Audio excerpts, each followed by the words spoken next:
Dans un quartier paisible où les sourires dissimulent les non-dits, Paul Fozzo voit sa vie basculer le jour où sa fille unique, Chantal, disparaît dans des circonstances troublantes.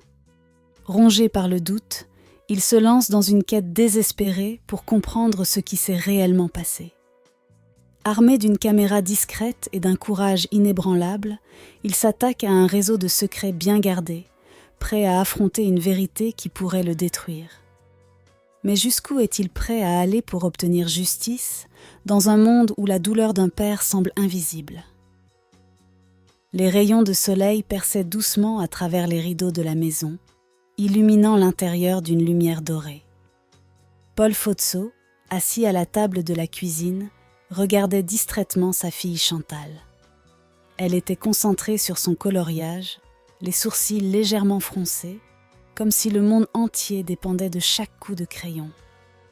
Elle tenait dans ses mains un crayon bleu, traçant avec soin le contour d'une robe de princesse.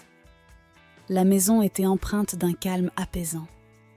La douce odeur des saucisses grillées flottait dans l'air, se mêlant à celle du pain frais que Paul avait préparé plus tôt. Cuisiner pour Chantal était devenu une habitude, un rituel sacré qu'il chérissait. Pour lui, ces moments simples étaient une échappatoire aux pressions du quotidien. « Papa, regarde !» s'écria Chantal en brandissant son dessin. La feuille était remplie de couleurs vives, un château majestueux, une princesse souriante et un ciel dégagé. Paul sourit, une lueur de fierté dans les yeux. « C'est magnifique, ma princesse. Tu es une véritable artiste !» répondit-il en posant son assiette pour examiner de plus près le chef-d'œuvre. Il fit mine d'exhiber ses muscles en ajoutant « Avec une fille aussi talentueuse, je vais devoir m'assurer que personne ne vienne voler ce tableau. » Chantal éclata de rire, ses yeux pétillants d'innocence et de joie. Elle se jeta dans les bras de son père, et Paul sentit son cœur se réchauffer. Ces instants de complicité étaient précieux, un baume pour l'âme dans un monde souvent froid et indifférent. Le quartier où il vivait était paisible, mais Paul ne pouvait s'empêcher de remarquer l'étrange distance entre les voisins. Les sourires échangés étaient polis, mais superficiels. Chaque maison semblait abriter des secrets, des silences lourds que personne n'osait briser. Cette atmosphère pesante le rendait parfois mélancolique, mais il trouvait toujours du réconfort dans la présence de Chantal. En ce début d'après-midi, le soleil déclinait lentement, projetant des ombres longues sur les rues pavées. Chantal, après avoir terminé son repas, demanda avec insistance à son père la permission de sortir jouer avec les enfants du quartier. Paul hésita. Il avait encore du travail en attente et ne voulait pas qu'elle s'éloigne trop. Mais face à ses grands yeux implorants, il céda finalement. « Promets-moi de rester près de la maison, d'accord ?» dit-il en posant une main protectrice sur son épaule. « Promis, papa !» répondit-elle avec un large sourire avant de s'élancer dehors, sa chevelure dansant au vent. Paul la regarda courir avec les autres enfants, ses rires se mêlant à ceux des camarades. Ce moment de bonheur simple était comme une parenthèse enchantée. Il se tenait à la fenêtre, une tasse de café à la main, observant Chantal. Elle semblait tellement insouciante, tellement vivante. Il ne savait pas encore que ce serait la dernière fois qu'il la verrait ainsi. Quelques heures plus tard, plongé dans ses documents, Paul sursauta en entendant son téléphone vibrer sur la table. Lorsqu'il décrocha, une voix grave et autoritaire résonna à l'autre bout du fil. « Monsieur Fozzo, ici l'inspecteur Mbaki.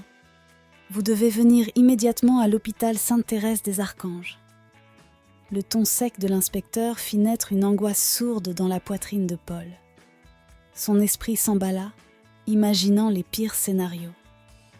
Il attrapa ses clés et quitta la maison précipitamment, le cœur battant à tout rompre. En arrivant à l'hôpital, il fut accueilli par le regard grave d'un médecin et la présence silencieuse de 2 policiers. L'air semblait chargé d'une tension insoutenable. L'un des policiers fit un pas en avant et posa une main compatissante sur l'épaule de Paul. « Monsieur Fotso, il y a eu un accident. Votre fille... » Les mots flottaient dans l'air, lourds et irréels. Paul sentit ses jambes fléchir, son monde basculer. Le médecin prit la parole, son visage marqué par l'empathie. « Chantal est tombée lors d'une partie de jeu. Nous avons fait tout notre possible, mais elle n'a pas survécu. » Paul vacilla, cherchant un soutien dans le vide. Les larmes jaillirent de ses yeux alors que l'incompréhension et la douleur l'envahissaient. Chantal, son rayon de soleil, sa raison de vivre, n'était plus. La froide réalité s'abattit sur lui avec une brutalité impitoyable. Dans les jours qui suivirent, Paul se sentit perdu, prisonnier d'un cauchemar dont il ne pouvait s'éveiller. Les funérailles furent organisées rapidement, mais chaque étape semblait irréelle, comme s'il assistait à un film dont il était le spectateur impuissant. Lorsqu'il vit le cercueil blanc contenant le corps de sa fille, une étrange sensation l'envahit. Quelque chose ne collait pas. Il remarqua un détail troublant, de la terre sous les ongles de Chantal. Cette vision s'imprima dans son esprit comme une énigme. Il tenta de la repousser, de se convaincre que c'était insignifiant, mais le doute s'insinua dans son esprit, grandissant chaque jour. Alors que les voisins venaient présenter leurs condoléances, Paul se repliait sur lui-même, ruminant des questions sans réponse. Les sourires des autres lui semblaient encore plus creux, leurs mots vides. Une seule pensée hantait ses nuits. Il devait savoir ce qui s'était réellement passé ce jour-là. La mort de Chantal ne pouvait être un simple accident. Pas avec ses blessures, pas avec cette terre sous ses ongles. C'est ainsi qu'une graine de doute germa dans l'esprit de Paul. Une graine qui, bientôt, le conduirait sur un chemin sombre et dangereux à la recherche de la vérité. Le deuil enveloppa Paul comme une brume épaisse. Chaque coin de la maison semblait lui rappeler Chantal, des jouets abandonnés à ses dessins accrochés sur le réfrigérateur. Mais ce qui le hantait le plus, c'étaient les détails inexpliqués autour de sa mort. Les blessures étranges, la poussière sous ses ongles et le comportement distant des employés de la maison funéraire formaient un puzzle qu'il ne pouvait ignorer. Les funérailles, bien que nécessaires, furent pour Paul une épreuve insoutenable. Chantal, enfermée dans un cercueil blanc, semblait paisible, mais quelque chose n'allait pas. Les voisins offraient leurs condoléances, mais leurs paroles étaient comme des murmures vides dans une tempête intérieure. Paul écoutait à peine, perdu dans ses propres pensées. Lorsqu'il tenta de discuter de ses doutes avec Carole, sa sœur, elle se montra d'abord réticente. « Paul, tu es en plein deuil. Tu cherches des réponses là où il n'y en a pas. Parfois, les choses arrivent sans raison. » Mais Paul ne pouvait se résoudre à accepter cette explication. Une nuit, alors qu'il tournait et retournait dans son lit, les images de Chantal lui revenaient sans cesse. La poussière sous ses ongles devenait une énigme obsédante. Était-ce vraiment un simple accident ? Il avait besoin de réponses. Il décida alors de prendre une mesure radicale. Le lendemain, il se rendit dans un magasin d'électronique pour acheter une caméra espion. L'idée était simple, mais audacieuse. Installer discrètement cette caméra dans le cercueil de Chantal avant son inhumation. Il espérait que cet appareil capturerait quelque chose qui lui permettrait de comprendre. Lorsque Carole apprit son plan, elle fut horrifiée. « Tu veux faire quoi ? Paul, c'est insensé. Mettre une caméra dans le cercueil de ta propre fille. Tu es en train de perdre la tête. » Paul la regarda avec une intensité qu'elle n'avait jamais vue auparavant. « Et si je ne fais rien ? Si on nous ment ? Si quelque chose s'est passé et qu'on essaie de le cacher ? Je dois savoir, Carole. Pour Chantal. » Malgré ses protestations, Carole finit par céder. Elle voyait bien que rien ne pourrait dissuader Paul. Ensemble, Ils se rendirent à l'église où aurait lieu la cérémonie, et le prêtre, bien que surpris, accepta d'accéder à la demande de Paul. La caméra fut placée discrètement, prête à enregistrer. Les jours qui suivirent furent marqués par une attente insupportable. Paul passa des heures à scruter les enregistrements sur son ordinateur. L'écran noir semblait refléter son désespoir. Chaque minute semblait s'étirer à l'infini. Puis, un soir, alors qu'il était au bord de l'abandon, il remarqua quelque chose. Une ombre furtive apparut dans le champ de la caméra. Un bruit sourd résonna, suivi d'un léger mouvement. Paul sentit un frisson glacé parcourir son échine. Il recula d'un pas, incrédule. Était-ce une erreur technique ou venait-il de découvrir quelque chose d'inexplicable? Le lendemain, il montra les images à Carole. Elle observa l'écran avec une attention fébrile, son visage pâlissant à mesure que les événements se déroulaient. « Paul, qu'est-ce que c'est que ça ?» murmura-t-elle, terrifiée. Paul serra les poings. Il savait que ce qu'il voyait n'était pas normal. Les blessures de Chantal, l'attitude étrange des employés de la maison funéraire, et maintenant ces enregistrements, tout cela formait une chaîne d'événements troublants qu'il ne pouvait ignorer. Déterminé à aller plus loin, Paul prit contact avec Thierry Batoum, un journaliste local connu pour ses enquêtes sur les scandales et les injustices. Lors de leur première rencontre, Paul expliqua toute l'histoire, lui montrant les enregistrements et partageant ses soupçons. Thierry, après avoir visionné les images, hocha la tête gravement. « Vous êtes peut-être sur quelque chose, monsieur Fotso, mais ces preuves ne suffiront pas. Si nous voulons aller au fond de cette affaire, il faudra rassembler plus d'éléments. Des témoignages, des documents, tout ce que nous pouvons trouver. Êtes-vous prêt à ça ?» Paul acquiesça sans hésiter. Ainsi commença une enquête acharnée. Paul, Carole et Thierry unirent leurs forces pour lever le voile sur ce qu'ils soupçonnaient être une vérité sombre et dérangeante. Ils interrogèrent des familles qui avaient fait appel à la même maison funéraire. Beaucoup partagèrent des expériences similaires. Des comportements suspects, des incohérences dans les rapports et un mépris flagrant pour les défunts. Leur quête les mena à Baba Ahmad, un ancien employé de la maison funéraire. Au début, Baba refusa de parler, visiblement effrayé. « Je ne veux pas d'ennui. Ces gens, ils ne plaisantent pas. » Mais Paul insista, son désespoir et sa détermination transparaissant dans chaque mot. « S'il vous plaît, Baba, ma fille mérite la vérité. Vous êtes peut-être le seul à pouvoir m'aider. » Après un long silence, Baba céda. Ce qu'il révéla dépassait tout ce que Paul avait imaginé. Les pratiques de la maison funéraire étaient bien pires qu'il ne le pensait. Réutilisation des cercueils, falsification des documents et même des manipulations de corps pour dissimuler des erreurs. Baba décrivit un système corrompu et impitoyable, où les familles endeuillées n'étaient qu'un détail insignifiant. Paul quitta cette rencontre avec un mélange de colère et de résolution. Il savait maintenant qu'il ne pouvait plus reculer. Ce qu'il avait découvert n'était que la partie émergée de l'iceberg. Il devait continuer, pour Chantal, et pour toutes les autres victimes de cette négligence scandaleuse.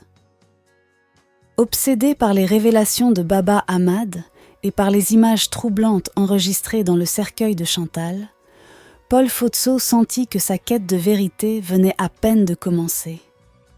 Les informations collectées jusque-là n'étaient que des fragments d'un puzzle bien plus complexe. Avec l'aide de sa sœur Carole et du journaliste Thierry Batoum, il décida d'approfondir son enquête pour exposer au grand jour les pratiques sinistres de la maison funéraire. Le trio commença par éplucher les archives locales, cherchant des articles ou des témoignages qui pourraient corroborer leurs soupçons. Thierry, avec son réseau de contacts dans les médias, obtint des informations sur d'autres familles qui avaient utilisé les services de la maison funéraire. En parcourant les dossiers, ils découvrirent une série d'anomalies. Des incohérences dans les certificats de décès, des plaintes non résolues et des récits de comportements suspects de la part des employés. Paul et Carole prirent leur courage à deux mains et contactèrent certaines de ces familles. La plupart étaient réticentes à parler, craignant des représailles ou pensant que leur lutte serait vaine. Mais une femme, Madame Kouassi, finit par se confier. Elle raconta avec émotion comment le corps de son mari avait été maltraité, son cercueil mal scellé, et comment elle avait découvert, après l'inhumation, que des objets personnels avaient disparu. « Je n'ai jamais eu la force de me battre, » dit-elle en pleurant. « Mais si vous faites quelque chose, je suis prête à témoigner. » Encouragé par ce soutien, Paul sentit sa détermination se renforcer. Chaque nouvel élément rassemblé confirmait l'ampleur des pratiques douteuses. Thierry, quant à lui, poursuivait ses investigations journalistiques, fouillant dans les relations financières de la maison funéraire. Il découvrit que l'un des propriétaires avait des liens étroits avec certains membres de la mairie, ceux qui expliquaient probablement pourquoi de nombreuses plaintes avaient été ignorées. Un soir, alors qu'ils analysaient leur découverte, Paul reçut un appel inattendu de Baba Ahmad. Sa voix était tremblante. « Paul, je ne peux pas rester ici. Ils savent que je parle. J'ai reçu des menaces. » Paul, inquiet pour la sécurité de Baba, lui proposa de l'héberger temporairement. Mais Baba refusa, craignant de mettre Paul en danger. Avant de raccrocher, il murmura « Continuez à chercher. Vous êtes sur la bonne voie. Mais faites attention. Ces gens ne reculent devant rien. » Ces mots résonnèrent comme un avertissement. Paul savait qu'il mettait sa propre vie en danger, mais il ne pouvait plus reculer. Avec l'aide de Thierry, il réussit à obtenir des copies de documents internes de la maison funéraire, fournis par un autre ancien employé resté anonyme.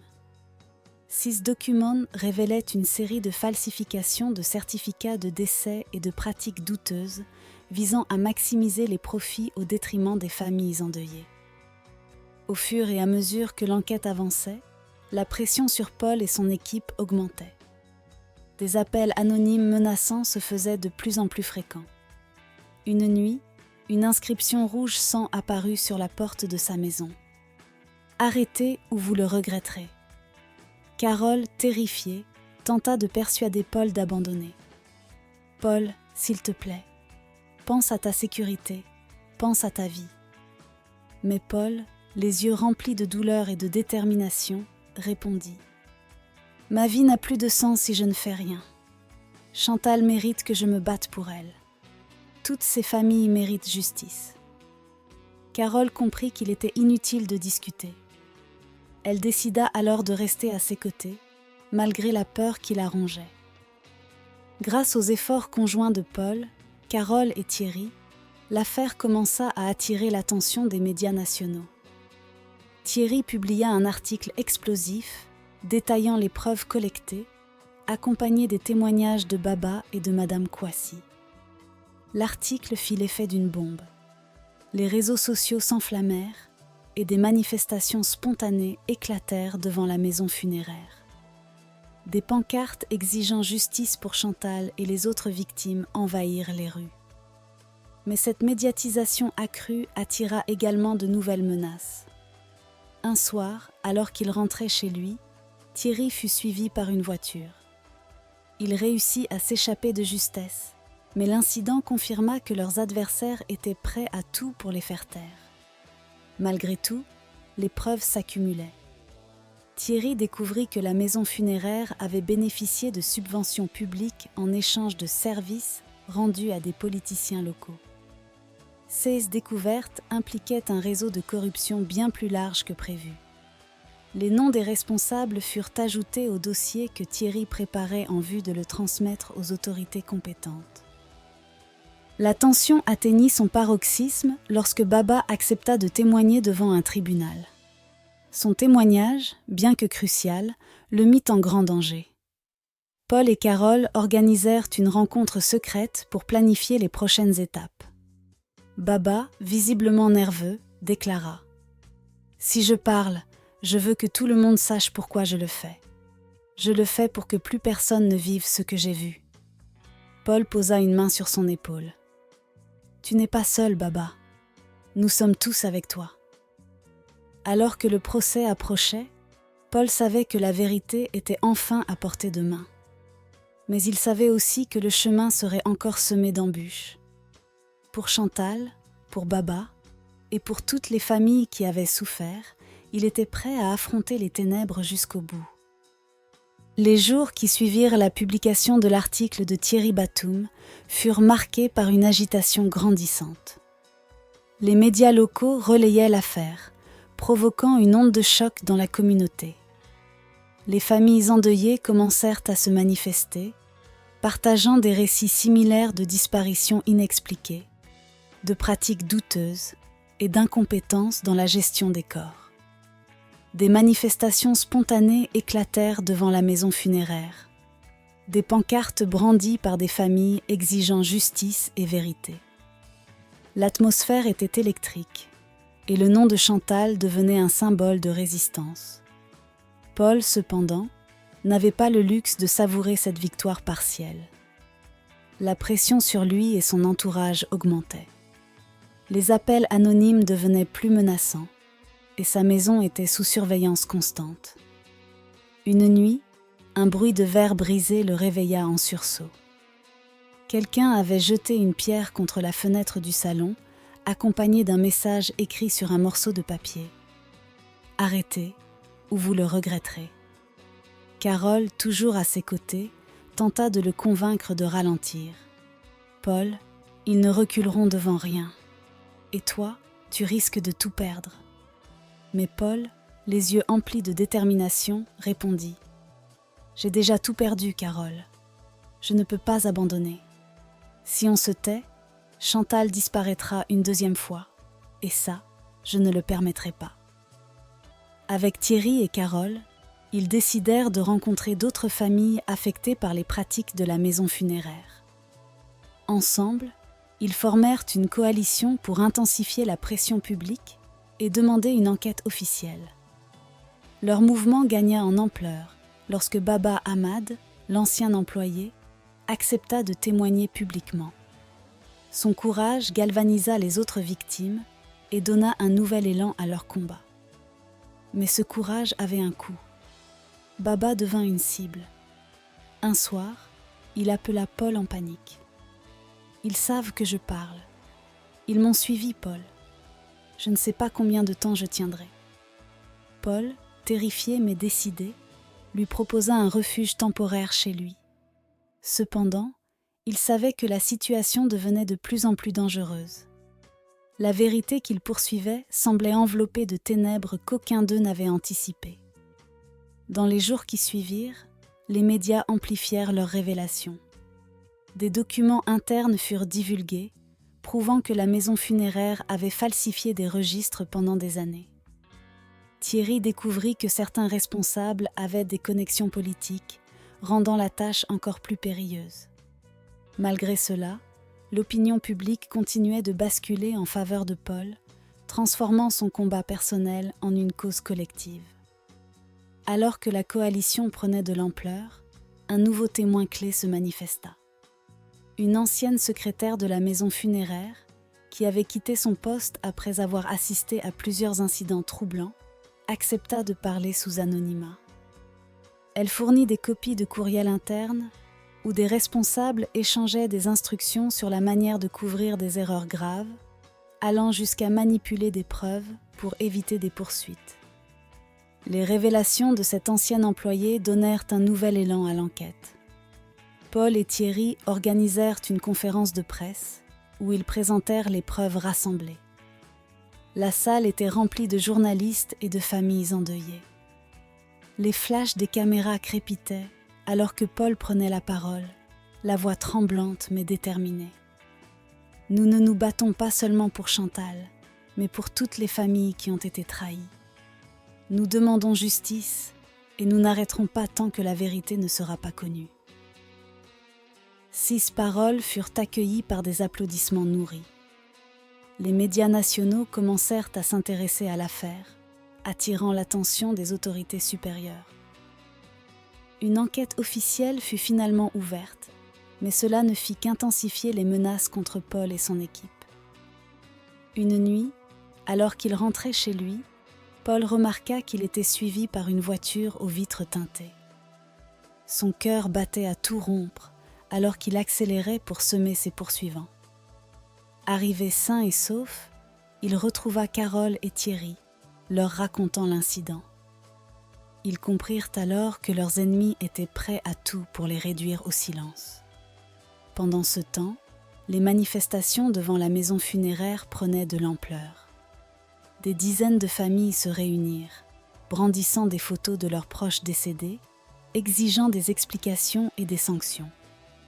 La maison funéraire, sous pression, tenta de publier un communiqué niant les accusations, mais cela ne fit qu'enflammer davantage la colère publique. Thierry continua ses recherches et découvrit un lien compromettant entre les propriétaires de la maison funéraire et un réseau de politiciens corrompus. 6 derniers auraient couvert les pratiques illégales en échange de paiements et de services. Cette révélation fit l'effet d'une bombe, transformant ce qui semblait être un scandale isolé en un réseau complexe de corruption systémique. Paul et Carole, bien qu'épuisés, restèrent concentrés sur leur objectif. Avec l'aide d'un avocat spécialisé en droit funéraire, ils compilèrent un dossier solide à présenter au tribunal. Le combat pour la vérité avait pris une ampleur qu'ils n'auraient jamais imaginée, mais ils savaient qu'ils étaient sur le point de changer les choses de manière significative. Alors que les preuves s'accumulaient et que le soutien public grandissait, Paul sentit que sa promesse envers Chantal était en train de se réaliser. Mais il savait aussi que le chemin vers la justice serait encore long et semé d'embûches. Le jour tant attendu du procès arriva. La salle d'audience était bondée. Des familles, des journalistes et des curieux s'étaient rassemblés pour assister à ceux qui étaient devenus l'un des procès les plus médiatisés de la région. Paul, assis aux côtés de son avocate Béa Amasoka et de sa sœur Carole, se sentait à la fois tendu et déterminé. Il savait que cette journée marquerait un tournant, non seulement pour lui, mais aussi pour toutes les familles qui avaient souffert en silence. L'atmosphère était électrique lorsque le juge entra dans la salle. Les murmures cessèrent instantanément, et le procès débuta par un exposé des charges contre la maison funéraire et ses employés. Béa, avec une assurance inébranlable, commença à dresser un tableau accablant des pratiques de l'établissement. Elle cita les blessures inexpliquées de Chantal, la poussière sous ses ongles, les manipulations de documents et enfin, les preuves apportées par la caméra cachée. Lorsque les enregistrements furent diffusés, la salle plongea dans un silence pesant. Les images montraient des ombres furtives autour du cercueil. Des bruits inquiétants résonnaient dans le noir. Paul détourna le regard, submergé par l'émotion, tandis que plusieurs jurés semblaient troublés. Ces images, bien que floues, étaient suffisantes pour semer le doute dans les esprits. La défense, cependant, ne tarda pas à réagir. L'avocat des accusés argua que la caméra avait été installée sans autorisation, violant ainsi des lois sur la vie privée. Il tenta également de minimiser les enregistrements, les qualifiant de peu fiables et de simples artefacts numériques. Mais Béa contre-attaqua avec une série de témoignages. Baba Hamad, l'ancien employé, fut appelé à la barre. Visiblement nerveux, il commença à parler d'une voix tremblante, décrivant les pratiques horribles auxquelles il avait été témoin. Il réutilisait les cercueils. Parfois, ils échangeaient les corps pour cacher des erreurs. Tout cela pour économiser de l'argent. Je savais que c'était mal, mais j'avais peur de perdre mon travail. Les révélations de Baba firent l'effet d'une bombe. Mais la défense tenta de discréditer son témoignage en soulignant qu'il avait été licencié pour négligence et qu'il avait un intérêt à nuire à ses anciens employeurs. Béa, imperturbable, appela un expert médico-légal indépendant. Celui-ci présenta un rapport détaillé, confirmant que les blessures de Chantal n'étaient pas compatibles avec une simple chute. L'expert expliqua que la distribution des lésions suggérait une manipulation brutale après la mort, renforçant l'hypothèse d'une négligence criminelle. Le point culminant du procès survint lorsque Béat introduisit une nouvelle preuve. Des registres internes récupérés par Thierry Batoum, prouvant que la maison funéraire avait falsifié les dates et les états des corps pour masquer ses erreurs. Ces documents, corroborés par les témoignages, créèrent une onde de choc dans la salle. Pendant les pauses, Paul observait les réactions des familles présentes. Certaines pleuraient, d'autres murmuraient entre elles, exprimant leur indignation face à ces révélations. Paul ressentait à la fois leur soutien et le poids de leur espoir. Il savait qu'il portait une responsabilité immense. L'audience prit une tournure dramatique lorsque l'ancienne secrétaire de la maison funéraire, témoin clé, fut appelée à la barre. Protégée par l'anonymat et entourée de gardes pour sa sécurité, elle parla avec une voix hésitante mais déterminée. J'ai vu des courriels où ils discutaient de la manière de couvrir leurs erreurs. Ils savaient que ce qu'ils faisaient était illégal, mais ils s'en fichaient. Pour eux, les familles n'étaient que des numéros. Son témoignage, appuyé par les preuves écrites qu'elle avait fournies, porta un coup décisif à la défense. Les jurés, qui jusqu'alors semblaient divisés, commencèrent à afficher des expressions de consternation et d'indignation. Après plusieurs jours de délibération, le verdict fut enfin rendu. Les employés directement impliqués furent condamnés à des peines de prison ferme pour négligence et falsification de documents. La maison funéraire, quant à elle, fut lourdement sanctionnée financièrement et contrainte de fermer ses portes. Le tribunal ordonna également une enquête approfondie sur d'autres établissements funéraires de la région. À la sortie de la salle d'audience, Paul fut assailli par les journalistes. Fatigué mais résolu, il déclara « Ce combat n'était pas seulement pour ma fille, mais pour toutes les familles qui ont souffert. La justice a parlé aujourd'hui, et j'espère que cela marquera le début d'un changement. » Les jours suivants, l'affaire continua de faire les gros titres. De nombreuses familles prirent la parole, partageant leurs propres expériences douloureuses avec des maisons funéraires peu scrupuleuses. Une vague de réformes fut amorcée dans le secteur, mettant en lumière l'importance de la transparence et de l'éthique dans la gestion des funérailles. Pour Paul, la victoire avait un goût amer. Il avait obtenu justice pour Chantal, mais le vide laissé par sa disparition restait incommensurable. Chaque soir, il regardait le dessin qu'elle lui avait offert, une princesse aux robes colorées, et se rappelait ses rires innocents. Bien qu'il ne puisse jamais combler cette perte, il trouva une certaine paix dans l'idée qu'il avait tenu sa promesse envers elle. Un soir, alors qu'il observait le coucher du soleil, il murmura pour lui-même « Repose en paix, ma princesse. Papa a fait ce qu'il fallait. » Mais Paul ne s'arrêta pas là. Avec l'aide de Thierry et de Carole, il lança une campagne nationale pour sensibiliser les familles à leurs droits face aux établissements funéraires. Il organisa des ateliers, participa à des conférences et partagea son histoire dans des émissions télévisées. Le nom de Chantal devint un symbole de justice et de résilience. Un an après le procès, une cérémonie commémorative fut organisée en mémoire de Chantal et de toutes les victimes. Sous un grand arbre planté en son honneur, des familles se réunirent pour partager des histoires et des messages d'espoir. Paul, debout devant la foule, prononça un discours ému. « Ce que nous avons traversé, personne ne devrait avoir à le vivre. Mais ensemble, nous avons prouvé qu'il est possible de se battre et de changer les choses. Chantal nous a quittés, mais son souvenir vit à travers chacun de vous. » Les applaudissements furent longs et chaleureux. Alors que Paul quittait la scène, il sentit un poids se lever de ses épaules. La douleur ne disparaîtrait jamais, mais il savait que son combat avait fait une différence. et cela, pour lui, était le plus grand hommage qu'il pouvait rendre à sa fille. Le combat de Paul pour la vérité avait laissé des traces indélébiles, mais il avait également déclenché une prise de conscience collective. La maison funéraire qui avait trahi la confiance des familles était devenue le symbole de pratiques corrompues que beaucoup redoutaient mais n'osaient pas dénoncer. Grâce à son courage, d'autres victimes trouvèrent la force de s'exprimer, et des réformes profondes furent mises en œuvre pour réguler un secteur qui manquait cruellement de supervision. Paul, de son côté, choisit de ne pas s'arrêter là. Avec l'aide de Carole et de Thierry Batoum, il lança une campagne pour l'éducation des familles sur leurs droits face aux établissements funéraires. Il participa à des conférences, donna des interviews et s'engagea activement à soutenir les autres parents endeuillés.